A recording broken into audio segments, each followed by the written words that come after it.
Assalamualaikum, halo anak-anak hebat, apa kabar semuanya? Semoga kalian dalam keadaan sehat semua ya. Nah, hari ini kalian akan belajar bersama Ibu Mia dan kita akan membahas tentang tema 8, subtema 1, mata pelajaran ilmu pengetahuan dan matematika. Nah, sebelum itu jangan lupa untuk mengisi absen di link yang telah tersedia di Google Classroom. Kemudian kalian juga bisa menyiapkan alat tulis dan buku paketnya. Setelah itu kalian bisa melakukan pembiasaan. Nah, karena hari ini adalah hari Kamis, maka pembiasaan hari ini kalian menyanyikan lagu daerah. Jika sudah, kalian bisa berdoa sebelum belajar. Ya, terima kasih anak-anak hebat. Apabila kalian sudah melakukan semua kegiatan yang Ibu sebutkan tadi, maka kalian sudah siap untuk belajar. Untuk itu kita simak videonya ya. Semangat!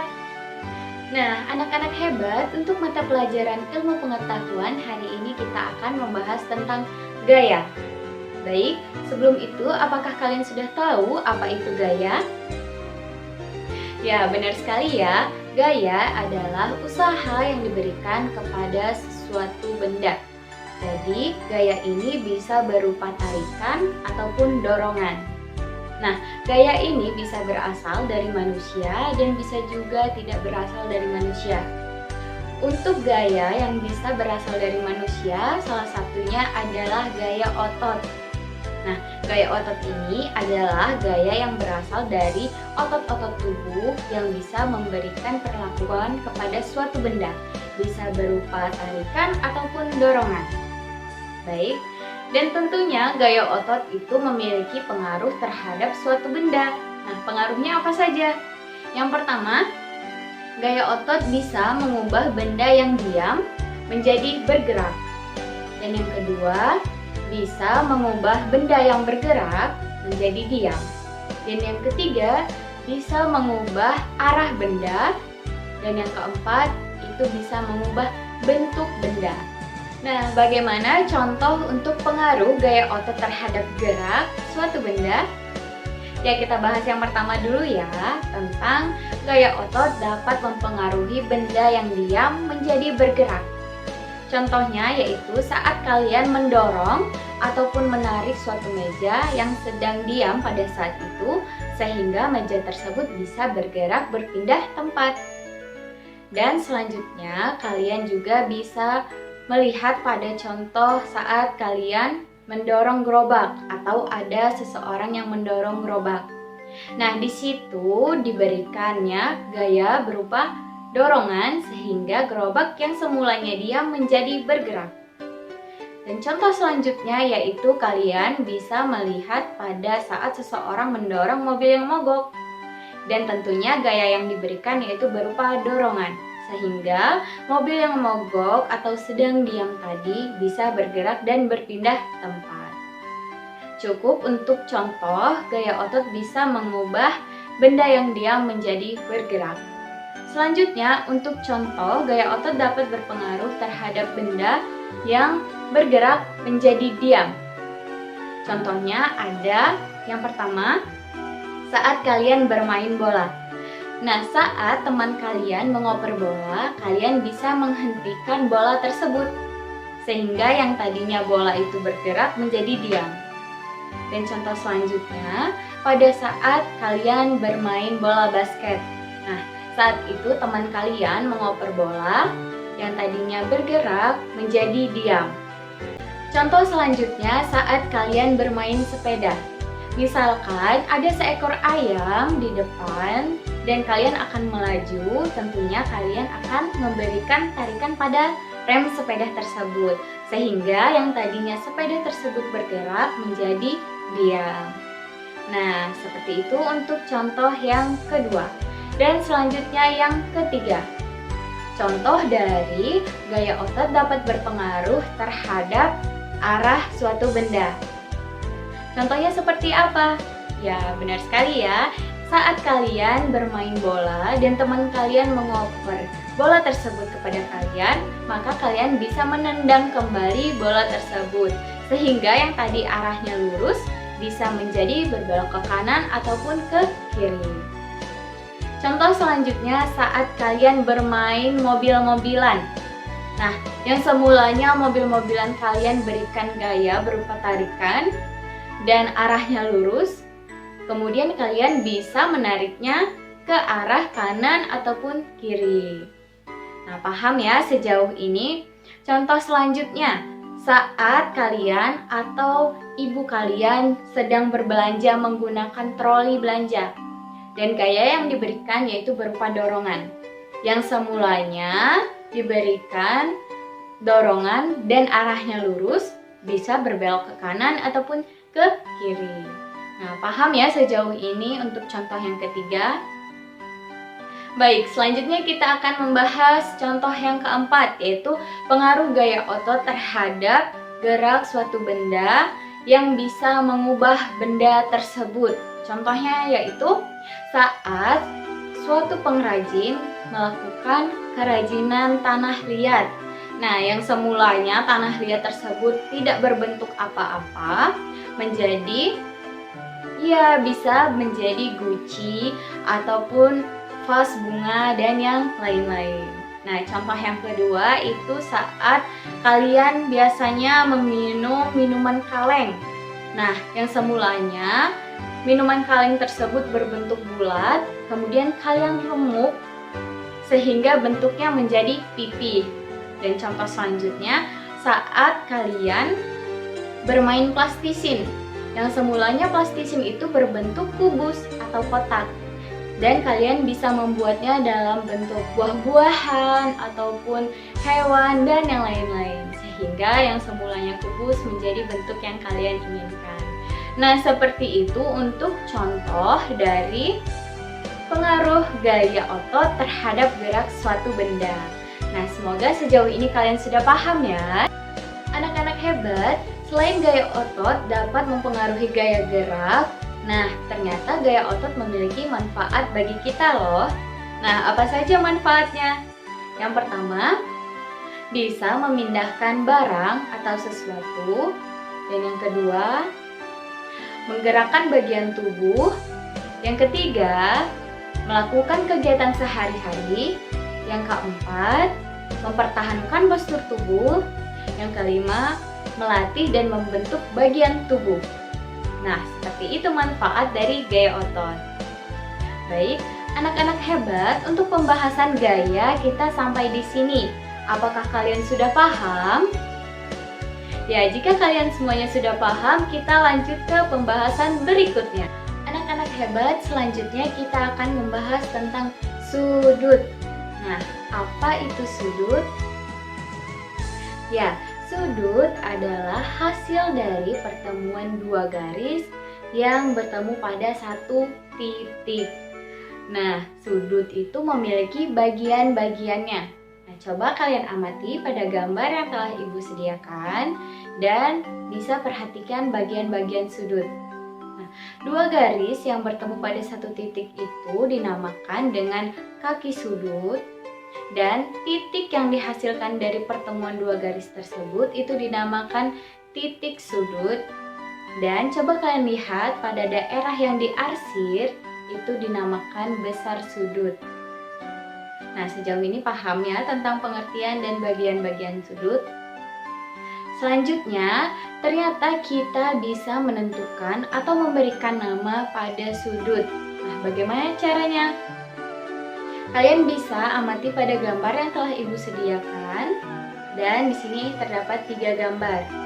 Ya.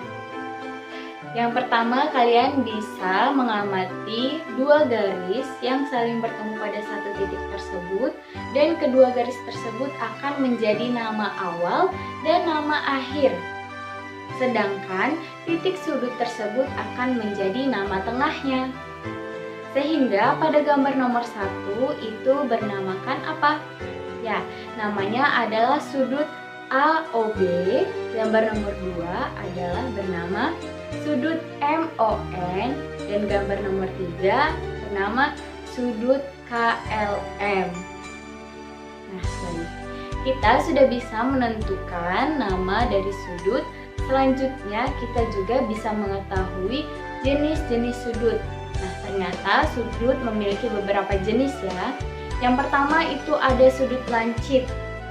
Yang kedua ada sudut siku-siku. Yang ketiga ada sudut tumpul. Dan yang keempat ada sudut lurus. Untuk sudut lancip itu besarnya kurang dari 90 derajat. Untuk sudut siku-siku yaitu sudut yang istimewa, sudutnya 90 derajat. Untuk sudut tumpul itu sudutnya lebih dari 90 derajat. Dan untuk sudut lurus itu besarnya 180 derajat. Kita sudah membahas tentang pengertian bagian-bagian sudut, kemudian kita juga bisa memberikan nama, dan yang keempat kita sudah mengetahui jenis-jenis sudut. Selanjutnya kita akan membahas bagaimana cara mengukur besar sudut. Ya, untuk mengukur besar sudut kita bisa menggunakan yang namanya busur.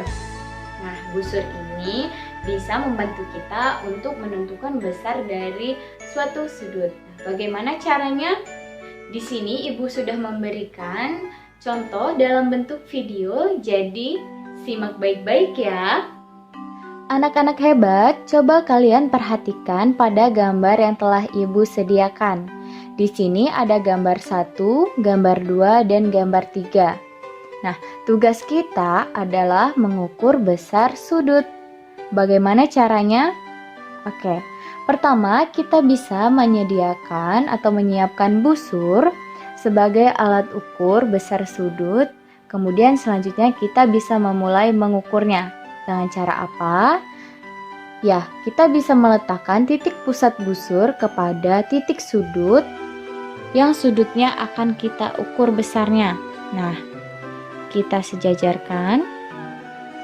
Kemudian kita bisa lihat garis mana yang berhimpit pada skala yang terdapat pada busur ini.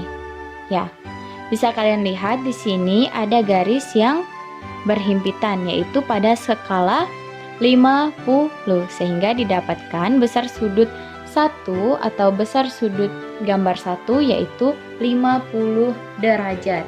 Jadi kita tuliskan di sini besar sudutnya adalah 50 derajat. Nah, karena di sini kita juga sudah bisa menentukan nama sudutnya yaitu sudut AOB. Ya, kita tuliskan di sini sudut AOB. Nah, karena besar sudutnya adalah 50 derajat, maka kita bisa menentukannya ke dalam sudut yang mana? Ya, benar sekali ya, ke sudut lancip karena besarnya di bawah 90 derajat. Oke, lanjut ke gambar nomor 2. Caranya sama, yaitu letakkan titik pusat busur kepada titik sudut yang besarnya akan kita ukur dan lihat garis yang berhimpit pada skala busur ini. Ya, besarnya adalah berapa? Ya, karena di sini garis yang berhimpit ada pada skala 90. Jadi kita dapatkan besar sudut ini adalah 90 derajat dan ini merupakan sudut istimewa ya. Dan kalian juga bisa menentukan sudut siku-siku itu dilihat dari tanda ini. Tanda yang terdapat pada sudutnya. Nah, kemudian kita tentukan namanya. Namanya ada apa? Ya, menjadi nama sudut MON. Jadi kita tuliskan di sini sudut MON. Dan karena ini besar sudutnya 90 derajat, maka ini adalah sudut, ya benar sekali, siku-siku. Oke, selanjutnya kita ke gambar nomor 3. Caranya masih sama ya, letakkan titik pusat busur kepada titik sudut yang akan kita ukur. Kemudian lihat garis mana yang berhimpit. Oke, coba kalian amati. Ya, benar sekali ya. Garis yang berhimpit pada apa? Ya, pada skala 120. Nah, yang ini. Jadi didapatkan sudutnya sebesar 120 derajat. Dan tentukan namanya. Ya, namanya adalah sudut KML. Kita tulis sudut kml. Karena besarnya 120 derajat, maka sudutnya termasuk ke sudut apa? Ya, benar sekali, termasuk ke dalam sudut tumpul. Nah, seperti itu anak-anak hebat, bagaimana cara mengukur besar sudut menggunakan busur. Nah, Anak-anak hebat, kita sudah sampai di akhir pembahasan hari ini. Nah, apakah kalian sudah paham tentang pembahasan hari ini? Nah, jika sudah, Ibu ingin memberikan beberapa pertanyaan untuk kalian. Pertanyaan yang pertama, apa itu gaya? Ya, benar sekali ya. Gaya adalah suatu usaha yang diberikan kepada suatu benda, bisa berupa tarikan ataupun dorongan. Nah, kita juga tadi sudah membahas tentang gaya otot. Jadi, apa itu gaya otot? Ya, benar sekali. Gaya otot adalah gaya yang dihasilkan oleh otot-otot tubuh. Oke, pertanyaan selanjutnya, apa itu sudut? Ya, benar sekali ya. Sudut adalah pertemuan antara dua garis yang bertemu pada satu titik. Nah, sekian untuk pertanyaannya. Jika kalian sudah bisa menjawab semua pertanyaan dari Ibu juga memiliki misi untuk kalian. Misinya adalah kalian bisa mengerjakan buku pena halaman 7. Jangan lupa dikerjakan ya, dan semangat! Oke, jika sudah, Ibu ucapkan terima kasih. Sekian untuk pembahasan hari ini. Terima kasih juga kepada anak-anak hebat yang telah mengikuti pembelajaran hari ini dengan sangat baik. Dan tetap semangat, jangan lupa jaga kesehatan. Jangan lupa juga berdoa setelah selesai belajar. Nah, jika sudah, Ibu ucapkan wassalamualaikum warahmatullahi wabarakatuh. Belajar dari rumah, aku bisa, kamu bisa, kita semua bisa. Sampai jumpa anak-anak hebat.